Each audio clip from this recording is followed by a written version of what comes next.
Dan, you started at WVU on January 20th and got a little bit into your spring season before the news came down. Why don't you start off the media call here by recapping the last 3.5 months for you and your program? Yeah, I think obviously came in with intentions to have a really progressive spring in terms of working with the current roster, firstly from an assessment perspective, to see them play, not just train.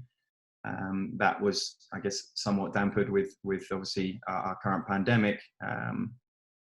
But we've made some really good progress over the course of probably 6 weeks to 2 months. And until obviously we found ourselves in the situation we do. I think the good news was we made really significant strides from a recruiting perspective in that time. I think we've been able to finish out the recruiting class very successfully in light of what's happened and our inability to perhaps travel and meet firsthand under some circumstances. But essentially that's been the same for everyone. And then in more recent times, obviously, from my perspective, making sure that we're still developing those relationships with the current roster and the recruiting class. So we've stayed in regular communication with the players, trying to build that collective culture between the staff and the players over the course of, certainly the last month or so, given what's happened. So it hasn't been ideal, but I feel like we're making the best of a bad situation and are obviously incredibly optimistic now that things are starting to, at least conversations are happening for what the fall may look like and getting back to some sense of normalcy. All right, first question, Joe Mitchin. Hey, Coach, this is a question that was submitted by Bob Herzl, and that is, can you discuss the frustrations of being a new coach, getting a big time break, and then putting all that on hold before you could really even get started? It's a time that you and your team should be bonding and learning each other, and you really are unable to do any of that, let alone put it in your system and getting used to that. So it has to be tougher on you than maybe some coaches and players that have kind of been with each other for a while. Yeah, I think, when you're looking to implement maybe a different culture than what was here before and your own playing style. I have the opinion that you can be incredibly productive during the spring semester. I know of other coaches and others in the business that maybe disregard this time or perhaps don't stress as much emphasis on this time. But I think in light of obviously the coaching change and me being new to the program, we had a clear vision of what we wanted this spring to look like. And without a doubt, that has been disrupted. But it's also been disruptive for everyone across the country. So as I said, in light of that, you kind of roll with the punches, so to speak, and try and make the best of a bad situation. It would have obviously been fantastic for the team to have had 5 games this spring, which were scheduled, and to see some development there, and if you like, see what the players were made of during some what would have been some really competitive games. We haven't had that opportunity. We were maybe fortunate to get 1 game in just before this really broke. But again, to say, express frustration and things like that, these are circumstances that were beyond my control, and you just have to kind of accept it, move on, and deal with that adversity as best you can, and then obviously feel like we have a plan in place to make as many strides as we can, and still feel like we get to August, most importantly, in the best position that we possibly can from a mentality standpoint, from a physical standpoint. So that's now the vision. It's slightly changed in terms of the objective now, and now we turn our attention to hopefully starting back up in August with a full roster, and with the players as mentally prepared and as bought into this environment and this culture as possible. All right, your next question comes from Nick Farrell. Go ahead, Nick. Coach, thanks for taking the time to do this. We really appreciate it. Even though you can't hold training in a traditional sense right now, there are still ways that you as a new coach can get to know your players. Can you give us a sense of how you've been trying to keep up with your athletes over the last month and a half, and what have you learned about your team so far? Yeah, so funnily enough, you're interrupting a couple of meetings that I would have had today. What we've done on Mondays is split the roster, the current returning roster, between the three coaches, myself, Andy, and Nick, and that rotates every Monday. So I'll speak to 6 or 7 guys on a Monday. Andy and Nick the same.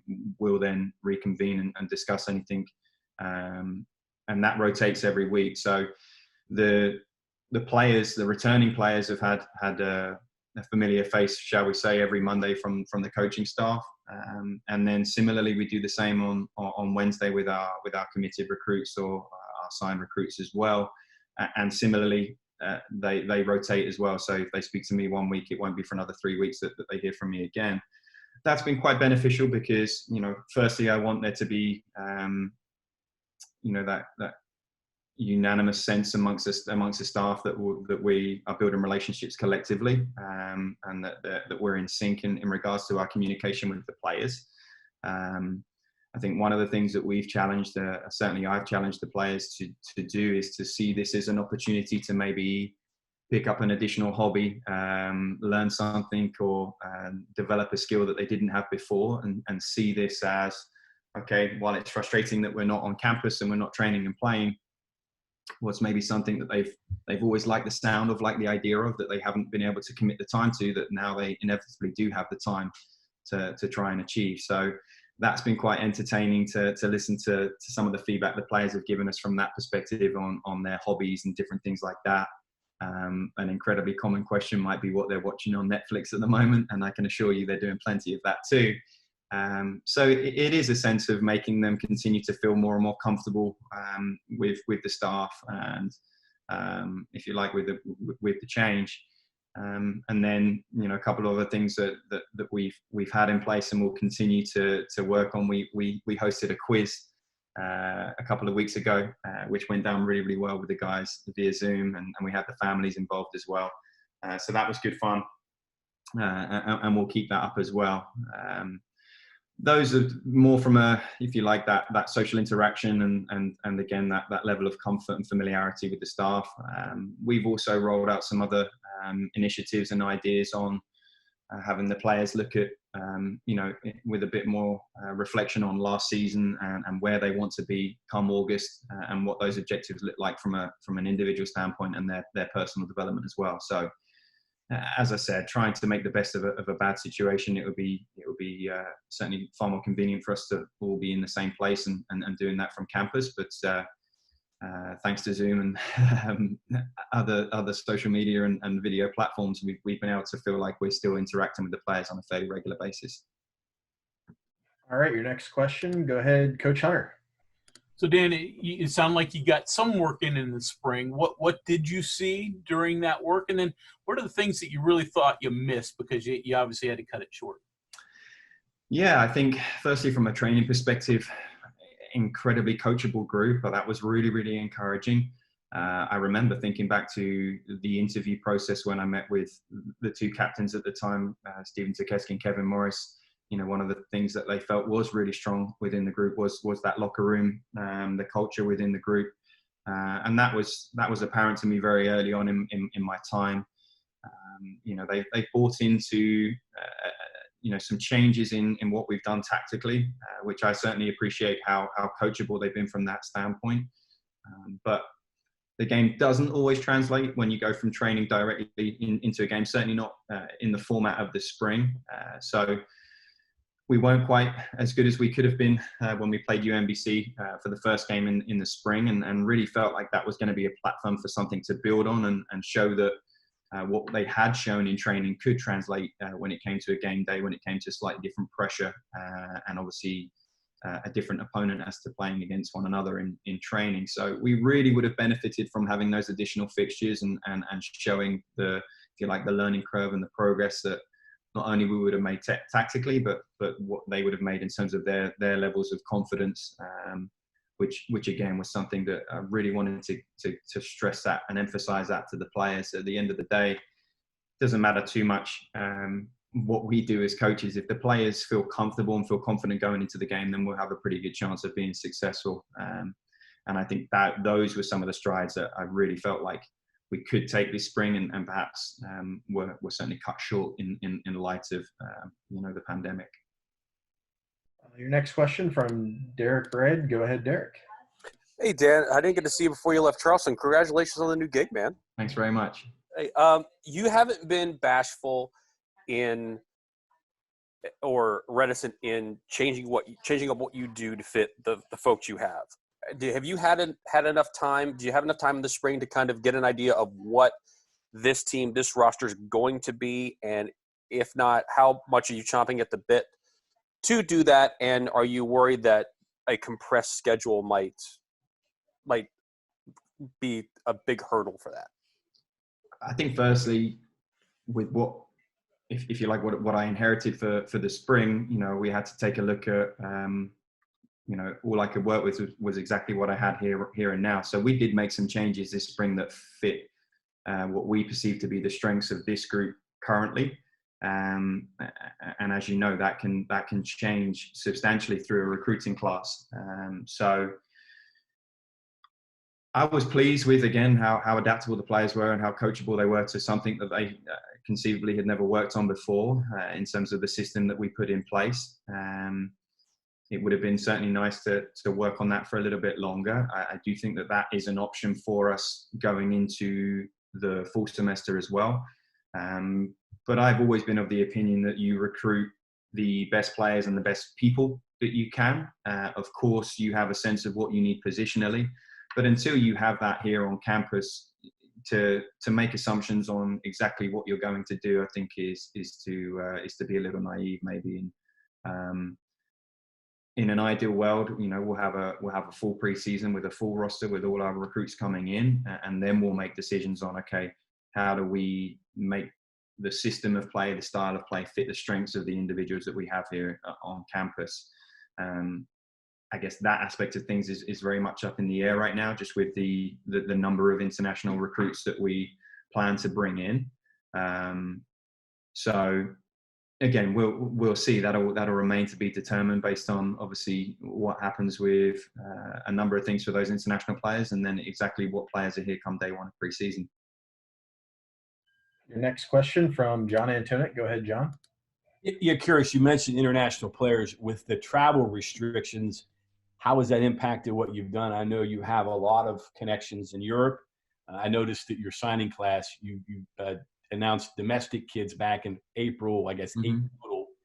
How has that impacted? And the second question I have is there was the momentum to having the spring, the fall and the spring, the schedule, all of that. Has that gone in limbo with everything that's going on? What are you hearing on that now?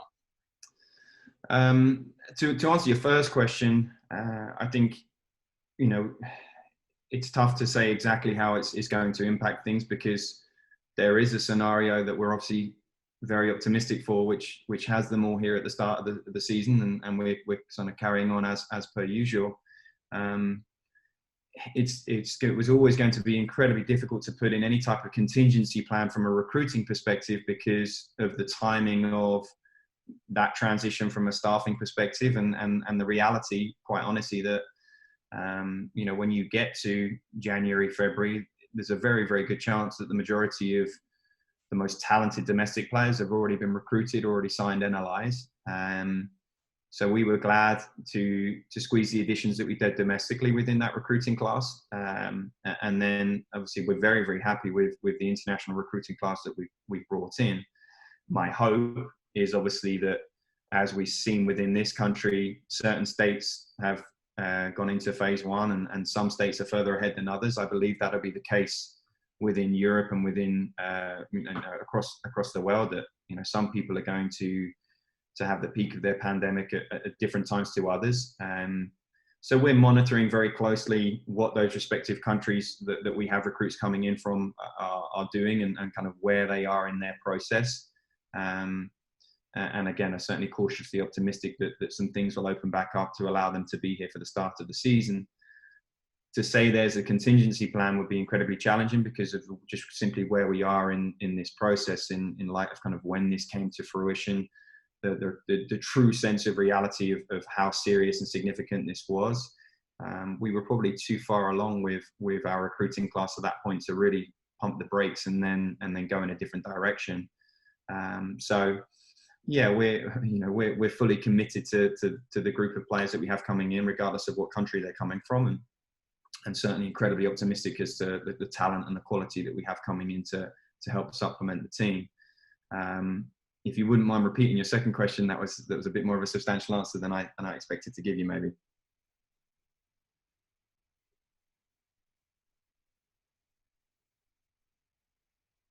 Okay, I'm unmuted there. The second question was the momentum that was within this sport to have the dual, the spring and the fall and spring schedule, how that was going to overlay. Has that kind of gone in limbo now with the coronavirus and so forth? Yeah, I mean, I think it has to have to an extent. I think there's another really important piece there specific to men's soccer, which is the what was formerly known as the PDL season or now the USL2 season. The players' ability to play over the summer. That was something that a significant percentage of our roster would have been doing, and something that I certainly valued back in my time as a student athlete, and now as a coach, the students' ability to go into a different environment over the summer and still play a quality level similar to that of the collegiate level that they would experience at WVU, and to come into the season even more prepared than perhaps where they are. I think that the significant concern is, and I think this is across the board for athletics, is what does the student athlete look like that shows up in August, given the restrictions and given their ability and access to certain things that we took for granted, like a gym and a weight room, and now we're in a situation where these student athletes and prospective student athletes just simply aren't playing soccer, not in the context that they have before. So we'll have some challenges to overcome there. We'll be very, very conscious of the workload and where certain players are. And I think that's just going to take even greater scrutiny than it did before in terms of our planning going into the season. So there's certainly a sense of limbo and a sense of, kind of waiting to find out what's happening, which can be quite frustrating. But I do think there are signs over the last 2 weeks that there is progress being made, and the right types of questions are now being answered in a sense of, okay, what will it look like? What will campus look like come the fall? And how are we going to combat this? Because the other thing I would add to that is we simply cannot just live in a cave for the next 2 years and cross our fingers that a vaccine is coming for this. I think it's a sense of, we have to find a way to coexist with COVID. It's not going anywhere. And we have to be incredibly intelligent and measured with our approach, but also brave, and brave enough to go back to work and to reintegrate into sports and to try and have some sense of normalcy as best as we can. Next question from Nick Farrell. Go ahead, Nick. Coach, what specifically are you encouraging your players to do in terms of conditioning and technique as they train remotely? And then maybe as a follow-up, is soccer a sport that can lend itself to individual training in a situation like this? It's been incredibly contextual to the respective environment and what's been, what that respective student has had access to. In Spain, for example, I think it's only been until last week that they were even allowed out of the house. So I just got off the phone with Pau Jimenez. He's finally gone from running up his flight of stairs at home to work out to being able to go a kilometer around the block. So it was that piece has been very, very much based in the context of where they're located geographically, what respective state or country they're in, and what those limitations are for that location, and then what they have access to, what equipment do they have at home from a strength conditioning perspective, how much space do they have access to, even if it's quite simply in their back garden. Yes, there is certainly areas from an individual training perspective where these players can continue to develop and improve, but obviously, traditionally speaking, there's 22 players on the field, and the game's going on all around you in about 120 by 80 yards of space. So there's no way to recreate that, and no way to create that simulation on an individual standpoint. We've certainly encouraged them to take as many touches as possible. We've researched and looked into whether it's YouTube channels or other things on social media that might resonate with them, and just again encourage and prompt them to get touches on the ball and to stay active. But there are certainly some limitations as to exactly what they can do to continue their development during this period of time, which again is going to raise greater concern for when they do return in August, and we put them on that training field in that big space for the first time in a very, very long time. But you know, it is what it is at this point, and if we get to that point where we're fortunate enough to do that, then you know, I'll be very, very happy, regardless of whether they last 5 minutes or 50. We'll combat that as we see it. Your next question from Kevin Kendrick. Go ahead, Kevin. And honestly, you have a lot of different challenges in building your roster. Another one is transfers and the fact that they can happen anytime. I think you've had something like 6 since you came on board. I know that you can't like immediately go out and replace them. Are there any changes that you would make, you know, if you were in charge about, you know, the transfer process, on when you could do it or what you could do just to help colleges respond to it? And did you face this at UC at all? I think there are some challenges. I think everyone would be a little naive to think that at times there aren't maybe conversations going on with a player and, you know, another player from a different program and things like that.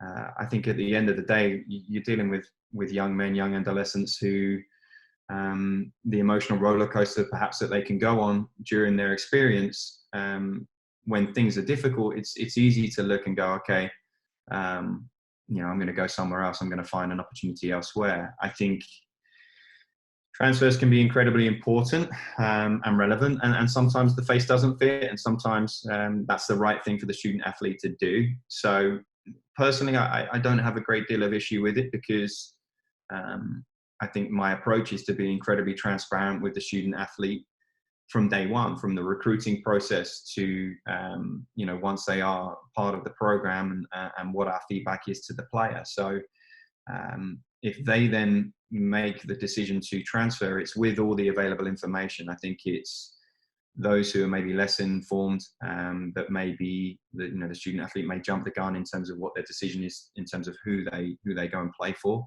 or where they go to play. I think that's quite often what leads to student athletes transferring. Again, it's impossible and unrealistic to expect that your environment is going to be perfect for every single one of your student athletes. So I do think the ability to transfer is a positive. But I would say with the new transfer portal, I do feel like some student athletes have perhaps seen that almost like a transfer window, as it would relate to somewhere in Europe, where, you know, it's this market and this shop window where you can go and be seen by all these other coaches. And that really isn't, to me, what the transfer portal is. It's essentially a list of names, and there's still an incredible amount of research and due diligence you have to do as a coach to determine if anyone on that list is actually someone that can help your program. So I think a few students maybe got carried away when that first initial switch on the transfer portal took place. But I do think it's a necessary and important piece of potentially a student athlete's 4-year experience to better themselves, whether it be academically or put themselves in a better environment athletically, or just one that fits them better. So I wouldn't necessarily say there are any substantial changes that I would make. Absolutely, I've dealt with student athletes that have requested to transfer and things of that nature. And in some cases, I support it. In others, you obviously try to encourage a student and inform them of why they should or would be better served staying at the program. But ultimately, it's it needs to be with the well-being of the student athlete first and foremost. And if they're truly adamant that they see themselves as a better fit somewhere else, and I don't think you should necessarily get in the way of that. Next question from Carly Nevis. Go ahead, Carly. Hey, Coach, and kind of on the related note, you were able to bring in a couple of transfers to local kids that you mentioned that you kind of had relationships with, and Ike from Fairmont Senior, Elijah from Morgantown. What do those two guys specifically bring to the table, also having already some college experience? Well, firstly, I can't take any credit for either of those two young men. They were here before I was. So those were both things that were well in place before I got offered the job and then stepped in. What was nice for me was my familiarity with both of them. I'd watched Ike over the summer because he happened to play USL2 in Charleston, West Virginia, which was obviously home for me at the time. My assistant coach at the time, Daniel Smee, was the head coach of the West Virginia Alliance team there. So I'd seen a good amount of Ike, and I can remember speaking to Andy Wright, the assistant coach here, and saying, you've got a good one there. You've acquired a good player. Sean Teepen at Bowling Green is a really good friend and someone I work with at Charleston. And I spoke to Sean about that transfer and Ike coming to West Virginia, and he said the same thing. So we've been really, really happy with Ike. He's a really laid-back kid, a really, really happy kid as well. So he's fun to be around from that standpoint, and has a lot of quality. I worked with both Ike and Elijah, I think, when they were 11 or 12 years old, which is a scary thought to think how long I've been here. But again, both talented players at a young age, and it's nice to see them back at their, what should be their home team. They both grew up not far from Morgantown. They both supported WVU from a university athletics perspective the majority of their lives. So to have them here, you hope it brings a passion and a sense of responsibility within the community as well. And you hope that is then, if you like, translated to players that come in from out of state, players that come in internationally, that they really get a full understanding of what it means to represent WVU, just how big this university is in the state, and what it means to the community and the fans to have fantastic athletics within this university. So I'm very, very happy to have them both here, and hopefully, as they get older and develop through their time, I hope they take on more leadership, more responsibility from that standpoint, and really represent WVU the way that we would expect someone local to the area to do that. All right, we got 3 more questions. Go ahead, Sam. Hey, Dan, thanks again for doing this. You mentioned, we're interrupting your meetings, Zoom meetings, I should say. All the coaches that we've spoken to kind of have a strategy as far as breaking, organizing the groups. Like in football, they're doing position groups and accountability groups. How have you kind of attacked that strategy? And quick follow-up, you also mentioned you encourage some interesting hobbies to be taken up by your players. What are the best ones that you've heard so far? Again, the strategy right now, I don't think it needs to correlate directly to the sport. As I said, we've implemented some things just in the last week, kind of starting to turn our attention back to soccer. I think the strategy over the first 6 weeks to a month of this was the well-being of the student, their academic progress, and essentially them not getting cabin fever and going too crazy, just being at home and being removed very, very quickly and quite suddenly from what their sense of normality was and their life on campus here at university. So really we adopted a strategy to up until this week of finals week to just focus mostly on academics and then their well-being, given the adjustment that everyone has had to go through. As I said, we've recently rolled something out which is a bit more specific to the sport and the direction that we feel like we're heading. I've always been an advocate for tactical videos and things of that nature. So the students have an incredible amount of access to those types of things right now, and some other video tools and learning tools that we've had in place for some time, thankfully, that they have access to, and that will continue to grow that library, if you like, of tactical videos and certain aspects of the game that I value and the staff value. Those will be things that we continue to provide for them over the course of the summer. And then to answer your second question, a few of the players have mentioned learning a second language, perhaps learning the language of their heritage. So maybe their grandfather or great grandfather came over from Italy or Spain or something like that. They've talked about learning that language. We have a few that were interested in the stock market. We had one young man talk about getting his referee license. So there's been quite a wide variety from that standpoint. And it's been it's essentially served as a bit of a talking point for the following coach then to pick up from where we've left off. So we'll document the conversations, and that information will be shared with all of the coaches. So, I can look back and see what was shared with Andy, what was shared with Nick from that respective student athlete, and kind of pick up the conversation from there. So there's some continuity to the conversations as well as we've gone through this at the same time. Next question from Greg Hunter. Go ahead, Greg. Coach, just your general recruiting philosophy, irregardless of the virus. Obviously, at UC, you depended a lot on international players. What are your thoughts as you get here? Has it changed from when you were at Charleston? No. With respect to West Virginia and to Charleston, it won't have changed at all. Quite simply, it's to find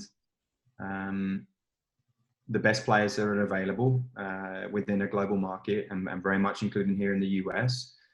And then once they are identified, determine if they're the best person or the best fit from that standpoint as well. They've got to be more than just a good player. They've got to be a quality person as well. And we've got to see a lot of the character traits that we think would align with the culture that we want here. That method at Charleston led us to recruit more internationals, because with respect to what we had available to us and what we could recruit, it had its challenges. Quite honestly, to out-recruit somewhere like WVU for a quality domestic player was incredibly challenging at Charleston, whether it be the Division II stigma or other circumstances. It had its challenges, and that really led us to recruit internationally. And keeping in context that soccer, football is the most popular sport in the world, everywhere but here. And it certainly has grown here incredibly. And there are, without doubt, incredibly talented players here within the domestic market. I think it's about being very, very realistic about what you have access to, how you can be efficient with your time and energy from a recruiting perspective. And that perhaps was why we went as internationally as we did at Charleston. And as I alluded to earlier, when it comes to what we've recruited here at WVU in this recruiting cycle, to get the job around the end of January and then to have a period of assessment to then determine what our needs were from a recruiting perspective, realistically, in my experience and with my understanding of the recruiting process at that stage, it's incredibly difficult to recruit a domestic player that has the quality to come in and make a massive, massive impact straight away, that isn't already committed somewhere. Realistically, right now we're turning our attentions to 2021s, doing what we can given the current pandemic to identify some of those players and see where we're going to invest our time moving forward. And I do predict that things will become perhaps a little more domestic for us from a recruiting perspective. But in this initial class, giving the timing of my transition into the position, I think we had to go overseas to get the best possible players that were available at that time. And your final question from Mike Kazaza. Mike, go ahead. Hey, Dan, how are you? Doing well, thanks. This may be hard to answer because you don't know exactly when you'll get them, but just listening to you talk, it sounds like naturally people are not going to be in tip-top shape, and probably optimistic projections, it could be middle July, perhaps August, before you get people back on campus. What do you think soccer will look like? And what I mean by that is, I don't think it's going to be five-a-side soccer and it's wide open and people are just bombing it over the defense, but maybe teams pack it in because that just lowers the margin of error. Do you have any feel for how it might look when you actually do get to resume? Yeah, that's an interesting question. I think, fun enough, we were just discussing that the other day. We're so encouraged by what we've recruited. We do believe that our depth will be a strength next season and something that we will have to rely on at the start of the season.